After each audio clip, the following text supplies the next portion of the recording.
Hi friends, hello my dear students. तो चलिए आज हम मिलते हैं तत्सम और तद्भव पर, जो बहुत ही इंपॉर्टेंट है। हर परीक्षाओं में इससे प्रश्न आता है और बच्चे नहीं बना पाते हैं। बहुत बच्चे बोलते हैं सर हम रट जाते हैं। अरे भैया, रटने से नहीं होता है। आप 400-500 रटते हो और परीक्षा में इतने तत्सम और तद्भव पढ़े हैं तो उससे पास होना संभव नहीं है। आप रट जाते हो। सोचिए, रटने से परीक्षा में पास होना संभव नहीं है। नियम समझना चाहिए, तत्सम और तद्भव। तो आज मैं पूरा पैटर्न मिनिमम बस 5 नियम बताता हूं। 5 नियम पर चाहे आप जो भी तत्सम और तद्भव आए उसे बना जाइए। सिर्फ 5 नियम। तो पहले मैं बताने वाला हूं तत्सम और तद्भव। पहले परिभाषा और अर्थ, फिर जब ये दोनों आप समझ लेते हैं तब फिर नियम। वो 5 नियम जिससे तत्सम और तद्भव पहचाना जाता है। यदि आप वो नियम समझ लेते हैं तो मैं फिर समझता हूं अब दोबारा जरूरत नहीं पड़ती। हर परीक्षाओं में, चाहे आप टेट देने जाते हो, सीटेट देने जाते हो, SCGD देने चाहते हो, UPSI, Bihar SI mains, BPSC, Hindi में पेपर होता है, 9-10 पढ़ते हो, इंटर पढ़ते हो, 8 पढ़ते हो, तत्सम और तद्भव छांटने लिए आता है और बच्चे नहीं छांट पाते हैं, रटते हैं। तो मैं आज वो नियम बताने जा रहा हूं जिससे रटना नहीं है। मेरे बस 5 नियम यदि ध्यान में रहते हैं तो आप इस पर जो भी सवाल आता है बना लेने वाले हैं नए अंदाज में। वैसा नहीं पढ़ाता हूं। समझिए यहां पर तत्सम और तद्भव। तो पहले है तत्सम, तत् प्लस सम।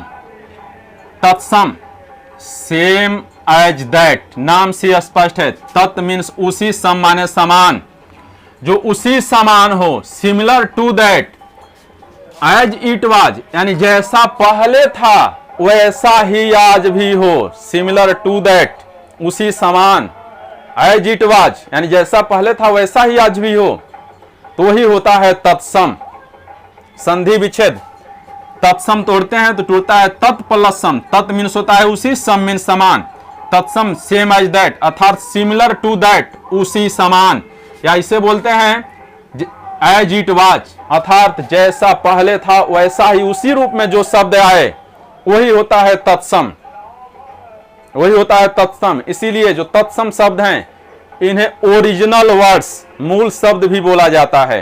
जो तत्सम शब्द हैं इन्हें बोला जाता है ओरिजिनल वर्ड्स, मूल शब्द। तो हम पहले जानते हैं व्हाट इज ओरिजिनल वर्ड्स, मूल शब्द बारे में जानते हैं। ध्यान दीजिए, हमारे हिंदी में प्राचीन समय में हमारी हिंदी नहीं प्रचलित थी, आप जानते हैं। हमारे हिंदी में बहुत ऐसे शब्द हैं जो हमारी प्राचीन भारतीय भाषाओं से आए हैं। वो पहले प्राचीन भारतीय भाषाओं में बोले जाते थे और वो हमारे हिंदी में भी उसी रूप में आए हैं, उसमें परिवर्तन नहीं हुआ है। एज इट वाज, जैसे थे वैसे आए हैं। सिमिलर टू दैट, सेम उसी समान थे, उसी रूप में आए हैं। तो वैसे शब्द बोले जाते हैं मूल शब्द यानी तत्सम। उसे ही बोला जाता है मूल शब्द अर्थात तत्सम, जो प्राचीन भारतीय भाषाओं से होते हुए हिंदी में भी उसी रूप में आए हैं और आज भी उसी रूप में यूज हो रहे हैं, उनमें परिवर्तन नहीं हुआ है। वो होता है तत्सम। जैसे मैं उदाहरण देता हूं, इन्हें ही बोला जाता है ओरिजिनल वर्ड्स, मूल शब्द। वायु, सूर्य, पुत्र आदि, ये सब तत्सम है। मिलाइए, हमारी प्राचीन भारतीय भाषाएं हैं। पहली भारतीय भाषा जिसे देव भाषा बोला जाता था, दूसरी भारतीय भाषा और तीसरी भारतीय भाषा, इनसे सीधे हमारी हिंदी में शब्द आए हैं। इनमें परिवर्तन नहीं हुआ है। जैसा पहले बोले जाते थे वैसे आज भी यूज हो रहे हैं हिंदी में। तो इसीलिए इन्हें बोला जाता है तत्सम, ओरिजिनल वर्ड्स, मूल शब्द। तत्सम मतलब same as that, similar to that, as it was यानी जैसा पहले थे वैसे हैं, उसी समान हैं। ये होता है तत्सम। पर इसे पहचानना आसान नहीं है। बस इतना पढ़ लेने से पहचानना आसान नहीं है। मैं आज 5 नियम बताता हूं और 5 नियम समझ लीजिए। फिर यदि ना समझ में आए तब हमसे बोलिए सर समझ में नहीं आता है, परीक्षा में नहीं छांट पाते हैं। दावे से पढ़ाता हूं, समझिए। यहां पर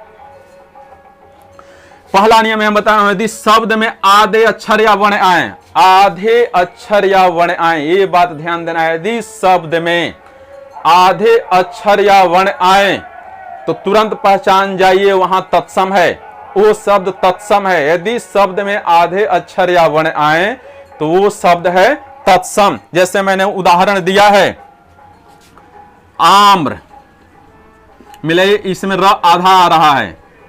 श्रीमान, इसमें मिलाइए र आधा आ रहा है। तो जिसमें आधे अक्षर आ रहे हों वहां होता है तत्सम। वहां होता है तत्सम। शर्म, यहां मिला ये आधा आ रहा है, तो यहां भी हुआ तत्सम। श्वास, 1 मिनट, सर्व, स्नेह, यहां मिला ये स आधा आ रहा है, तो यहां भी हुआ तत्सम। तो चलिए अब फिर हम समझते हैं तद्भव। तो तत्सम आप समझ लिए, यानी ये तत्सम वे शब्द हैं जो प्राचीन भारतीय भाषाओं से हमारी हिंदी में सीधे चले आए हैं, उनमें परिवर्तन हुआ नहीं है, वही होते हैं तत्सम। और जिस रूप में आए हैं उसी रूप में यूज हो रहे हैं, उनमें परिवर्तन नहीं हो रहा है, इसीलिए है तत्सम, यानी उसी समान, similar to that, as it was, जैसा पहले थे वैसे आए हैं, ये है हमारा तत्सम। अब फिर हम समझते हैं तद्भव। तद्भव, तो चलिए अब समझते हैं तद्भव। तत्सम आप समझ लिए हैं। तत्सम वे मूल शब्द होते हैं जो प्राचीन भारतीय भाषाओं से हिंदी में अपने मूल रूप में ही आते हैं। जिस तरह से प्राचीन भारतीय भाषाओं में बोले जाते थे वे उसी रूप में ही हिंदी में आए हैं, वे होते हैं तत्सम, इसीलिए उन्हें बोला जाता है मूल शब्द, ओरिजिनल वर्ड्स। अब समझते हैं तद्भव। तो तद्भव वे शब्द होते हैं जो तत्सम से बनते हैं, मूल शब्द से बनते हैं, वे होते हैं तद्भव। तद्भव यहां समझते हैं, तद्भव तोड़ते हैं तो संधि होता है तद प्लस भव।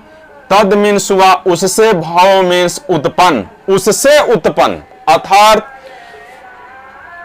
तत्सम से उत्पन्न, तत्सम से जो शब्द उत्पन्न होते हैं वो होते हैं तद्भव। अर्थात प्राचीन भारतीय भाषाओं से रूपांतरित होते हुए जो शब्द हिंदी में आए हैं वही होते हैं तद्भव। प्राचीन जो शब्द प्राचीन भारतीय भाषाओं से रूपांतरित होते हुए, चेंज होते हुए हिंदी में आए हैं उन्हें बोला जाता है तद्भव। तो तद्भव हमेशा जानिए तत्सम से बने शब्द होते हैं। परिभाषा भी बता रहा है, मूल शब्दों से बने शब्द तद्भव होते हैं, अर्थात मूल शब्द यानी तत्सम, तत्सम से बने शब्द ही होते हैं तद्भव। इसे दूसरे शब्दों में बोलना चाहें तो जो शब्द प्राचीन भारतीय भाषाओं से रूपांतरित होते हुए हिंदी में आए हैं उन्हें बोला जाता है तद्भव, अर्थात उससे उत्पन्न। उससे उत्पन्न मतलब तत्सम से उत्पन्न, तत्सम से बना हुआ जो शब्द होता है वही होता है तद्भव। तत्सम से रूपांतरित हुआ जो शब्द होता है वही होता है तद्भव। जैसे मैंने यहां बताया है, उदाहरण समझते हैं। यह हमारा मूल शब्द तत्सम है और इससे तद्भव बनता है। मिलाइए, हस्त है तो इससे बनता है हाथ, प्रिय है तो इससे बनता है पिया या पिय, मयूर है तो इससे बनता है मोर। यानी तत्सम में जो शब्द मयूर होता है तद्भव में जो हो ही मोर हो जाता है, यानी इसी मयूर ही रूपांतरित होता है तो मोर बनता है। इसी तरह से तत्सम में जो शब्द नौ हिंदी में ऐसे हो जाता है नौ। इसी तरह से तत्सम में आम्र तो तद्भव में उसे बोला जाता है आम। तो ऐसे ही तमाम शब्द हैं जो तत्सम से ही बनते हैं। तो जो तत्सम से बनते हैं वो होते हैं तद्भव। तो तत्सम होता है वह मूल शब्द होता है और तद्भव जो है वह रूपांतरित शब्द है। तत्सम जो रूपांतरित होता है तो उसी से बनता है तद्भव। तो चलिए अब उन नियमों पर चलते हैं जिनसे तत्सम और तद्भव पहचाना जाता है। 5 नियम, यदि आप 5 नियम में समझ लेते हैं तो मैं समझता हूं आप 500 वर्ष में से तत्सम और तद्भव छांटने में सक्षम हैं। मैं वैसे नहीं पढ़ाता हूं, आप स्वयं समझिए और स्वयं जानिए सर सही बोल रहे हैं नहीं बोल रहे हैं। तत्सम और तद्भव में अंतर जैसा पढ़ा दे रहा हूं, शायद बिरले ऐसे टीचर पढ़ाते हों। तो चलिए 5 नियम समझिए और तुरंत बताइए सर सही बोल रहे हैं नहीं बोल रहे हैं। और ऐसा 4 से 5 प्रश्न आता है, हर परीक्षाओं में आता है और बच्चे तत्सम और तद्भव नहीं छांट पाते हैं। पर मैं समझता हूं आज मैं पढ़ा देता हूं तो अब समस्या नहीं होनी चाहिए। तो चलिए समझते हैं तत्सम और तद्भव संबंधी वे नियम जिनसे वे पहचाने जाते हैं। तो चलिए अब समझते हैं तद्भव और तत्सम पहचानने संबंधी नियम। तो पहले आज 2 नियम अभी तुरंत। जब शब्द में आधे वर्ण आए, जब शब्द में आधे वर्ण आए तो आप तुरंत पहचान जाइए वे तत्सम शब्द हैं। पहला नियम, जब भी शब्द में आधे वर्ण आए तो आप तुरंत पहचानिए वे शब्द हैं वे तत्सम हैं। अर्थात जब भी शब्द में आधे वर्ण आए, जिस शब्द में आधा वर्ण नजर आ रहा है तो तुरंत उसे पहचानिए वे तत्सम हैं। जैसे मिलाइए, प्रेम में आधा र है, श्रीमान में आधा र है, यहाँ पे स्त्री में आधा से है, स्नेह में आधा से है, चंद्र में आधा र है आधा न है, त्वरित में आधा त है, आम्र में आधा र है, प्रिय में आधा र है, पुष्प में आधा स है, हस्त में आधा स है। तो जिसमें आधे वर्ण नजर आए तो समझिए वे हैं तत्सम वर्ण। पहला पहचान था। आप तो सक्षम है सही बच्चे? तो जब भी ऐसे सवाल आए जिसमें आधा वर्ण नजर आए तो आप तुरंत पहचान लीजिए वे वर्ण हैं वे तत्सम हैं, वे शब्द है वह तत्सम है। अब दूसरा नियम समझते हैं। मैंने बताया 5 नियम आप समझिए, इस पर जो भी सवाल आए बना जाइए। इतना बहुत रिसर्च पर मिलता है, ऐसे नहीं मिलता है। आप चलो जाओ वसुदेवानंद प्रसाद उसमें ऐसा नियम दिया है? नहीं दिया है। 5-7 राइटर पढ़ने पर उसमें से निचोड़ मिलता है, वहां से नियम मिलता है। सभी टीचर उन्हें मालूम भी नहीं है। तो चलो समझिए इसे। जब शब्द में आधे वर्ण आए तो आप तुरंत पहचान जाएं वे तत्सम शब्द हैं। पहला नियम। तो अब दूसरा नियम, यदि शब्द में बड़ा छ या क्षत्रिय छ नजर आए, यदि शब्द में क्षत्रिय छ नजर आए तो तुरंत पहचान जाइए वो भी तत्सम वर्ण है। ध्यान दीजिए, छ 2 है, क्षत्रिय छ और छाता छ। जिसमें छाता छ आए वो तद्भव वर्ण है, जिसमें क्षत्रिय छ नजर आए वे तत्सम वर्ण है। जैसे मिलिए यहां पर मैंने बताया जिसमें शब्द में क्षत्रिय छ नजर आए, 6 इस पर जोर पड़ रहा है तो समझिए वे शब्द तत्सम है। जब छ चेंज होता है तद्भव में तो 2 रूप में बदलता है, पहला और दूसरा, या तो छाता छ में चेंज होता है या तो इसमें चेंज होता है। इन्हीं 2 रूप में चेंज होता है। जैसे समझिए तत्सम और तद्भव रूप मिलाइए। यहां भी 6 आया है, यहां भी 6 आया है, यहां भी 6 आया है, यहां भी 6 आया है, यहां भी 6 आया है। इसी तरह से मिलाइए, इसमें भी दक्षिण में भी 6 है, यहां मच्छर में भी 6 है, अक्षत में भी 6 है और अक्षोभ में भी 6 है। क्षीर में भी 6 है, अक्षर में भी 6 है, परीक्षा में भी 6 है, साक्षी में भी 6 है, अच्छी में भी 6 है। इस तरह से दक्षिण में भी 6 है, मच्छर में भी 6 है, अक्षत में भी 6 है, अक्षोभ में भी 6 है। तो जिसमें क्षत्रिय छ आए तो समझिए वहां पर तत्सम वर्ण होता है, वहां पर वो तत्सम शब्द होता है। और जिसमें छाता छ नजर आए, छोटा छ नजर आए, वहां पर तद्भव होता है, वहां पर वो शब्द होता है तद्भव। तो जब भी इस मेथड से आप तुरंत मिला लो, यदि उसमें क्षत्रिय छ दिया है तो वह शब्द हमेशा तत्सम है। 100% आप इस पर चाहे हजारों उदाहरण जांचना और बताना सर सही बोल रहे हैं नहीं बोल रहे हैं। यदि उसमें क्षत्रिय छ नजर आ रहा है तो शब्द जो है वो 100% तत्सम है। जिसे मिलाइए, मैंने बोला है छ चेंज होता है, या तो इन दोनों वर्ण में चेंज होता है। मिलाइए, यहाँ छ चेंज हो रहा है, इसमें नीचे वाले वर्ण में चेंज हो रहा है, यहाँ छ छाता छ में चेंज हो रहा है, यहाँ भी 6 छाता छ में चेंज हो रहा है, यहाँ 6 चेंज हो रहा है। तो बताए हैं जब भी तत्सम से तद्भव में क्षत्रिय छ बदलता है तो इन्हीं 2 वर्णों में चेंज होता है।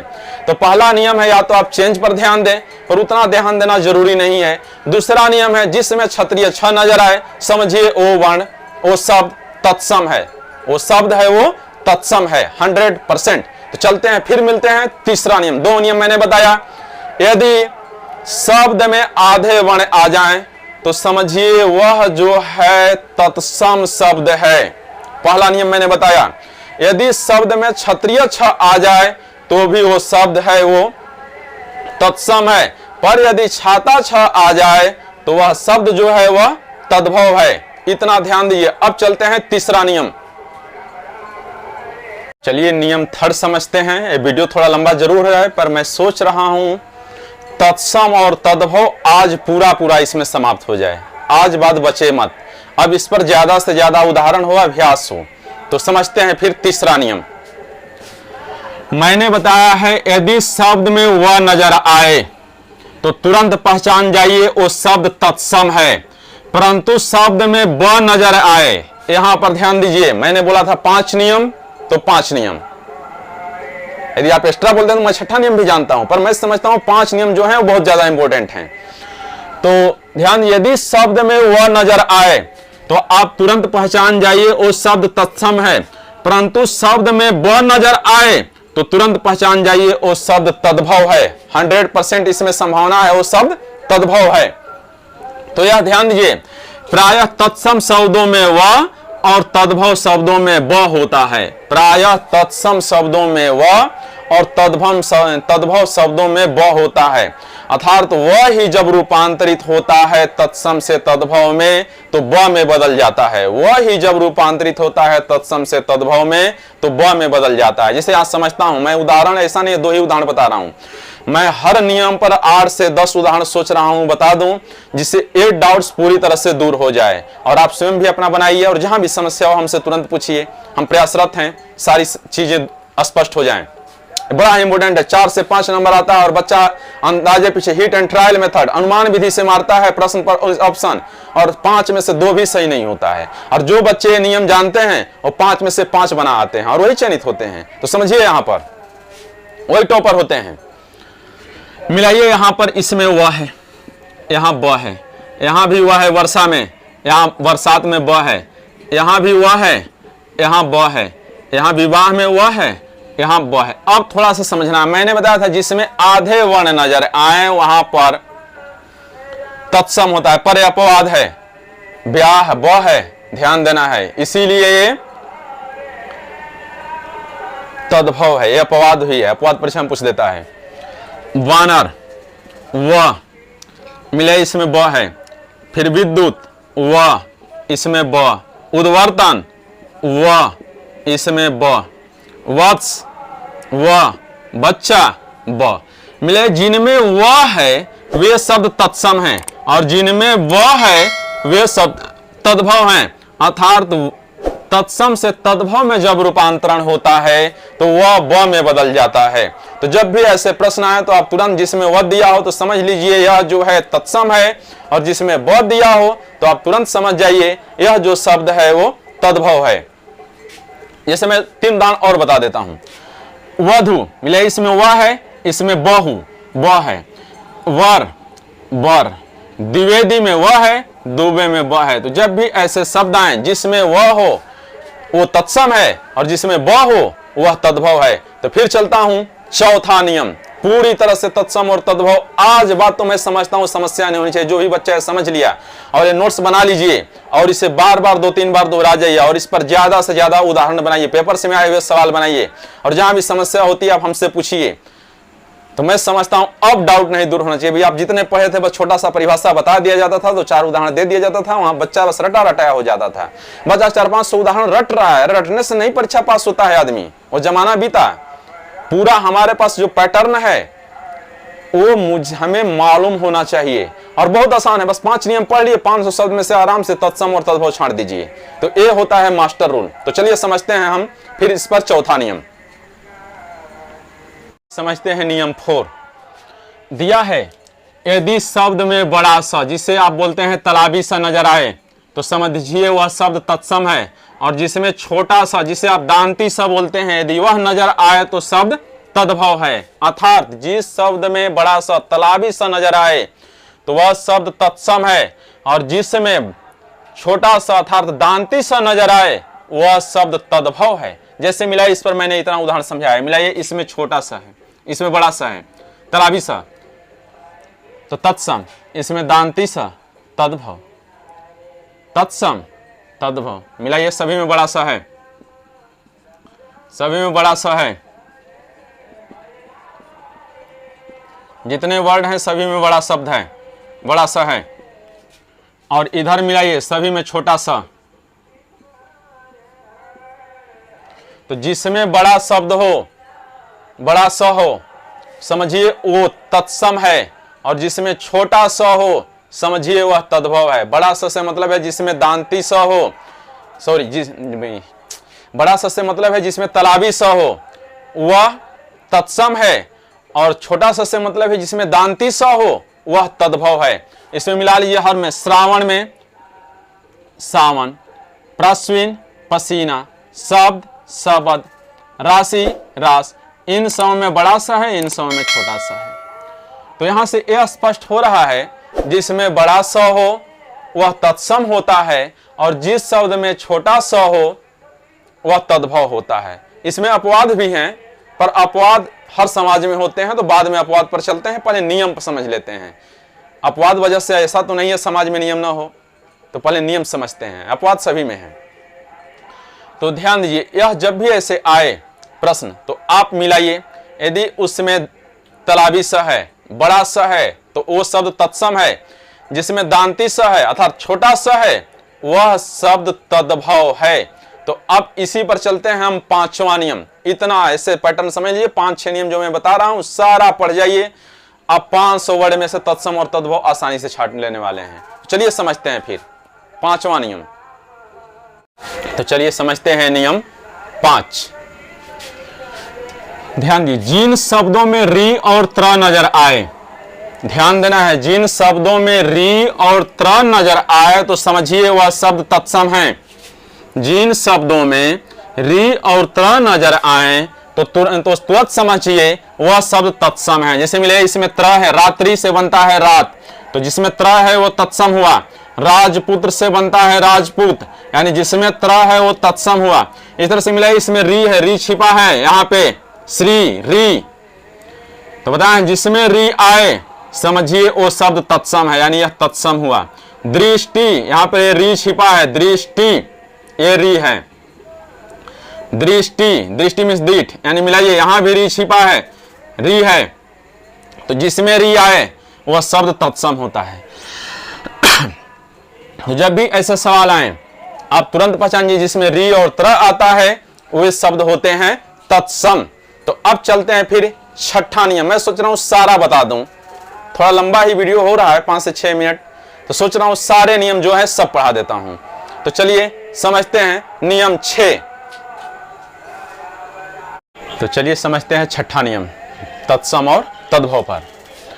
जिन शब्द पर चंद्र बिंदु नजर आए तो समझिए वह शब्द तद्भव होता है, और जिस पर सिर्फ बिंदु नजर आए तो वह तत्सम संभव है। अर्थात जिन शब्दों पर चंद्र बिंदु नजर आए तो वह 100% तद्भव होता है, पर जिन शब्दों पर सिर्फ बिंदु नजर आए तो वो तत्सम होते हैं। संभावना हो जाती है 100% है, फिर भी 90% संभावना होती है वो तत्सम हो जाएं। पर जिन पर चंद्र बिंदु होता है वो हम पर 100% संभावना है वो तद्भव ही होते हैं। जैसे मिलाइए, मैंने उदाहरण दिया है, इसमें मिला चंद्र बिंदु है, तत्सम से तद्भव बन रहा है, तो इन सभी पदों पर चंद्र बिंदु आ रहा है। अर्थात तत्सम से तद्भव में जब बदलते हैं और जिन पर चंद्र बिंदु आ रहा है तो तद्भव हो रहे हैं, तो इतना निश्चित है जिन पर चंद्र बिंदु हो शब्द होते हैं तद्भव, पर जिन पर बिंदु हो वो प्रायः तत्सम ही होते हैं। ये बात ध्यान में रहनी चाहिए। अब चलता हूं मैं इन नोट्स बता देता हूं, अब शॉर्ट में सोच रहा हूं अब यहीं पे समाप्त हो जाए, बहुत ज्यादा इससे ज्यादा नहीं आता है आप सब लिए। तो समझिए, जिन शब्दों में य और मूर्धन्य स आए तो वे तत्सम होते हैं। जिन शब्दों में य और मूर्धन्य स आए तो वे तत्सम होते हैं। तद्भव में य चेंज हो जाता है ज में, बताया है मैंने। जिन शब्दों में य और मूर्धन्य स आए तो वे तत्सम होते हैं, और तद्भव में बदलता है रूप। बताएं, तद्भव वही होता है जिस जब तत्सम अपना रूप परिवर्तन द्वारा हिंदी में आता है तो तद्भव बन जाता है। तो यहाँ तत्सम में य, तद्भव में ज में बदल जाता है। तत्सम में यदि मूर्धन्य स है तो तद्भव में या तो छ में बदलता है या तो दांती स, छोटा स में, दांती स में बदलता है। जैसे मिलाइए, इसमें य है तो इसमें ज में बदल रहा है। युवा में से जवान, यानी य है तो यहां पर ज में बदल रहा है। मैंने बताया है तत्सम से तद्भव में जब जाते हैं तो यह ज में चेंज हो जाता है। इसी तरह से मिलाइए, मूर्धन्य स है तो मैंने बताया है या तो छ में चेंज होता है या तो स में चेंज होता है। मिलाइए, षष्ठ से छठा हो रहा है, छ में चेंज हो रहा है।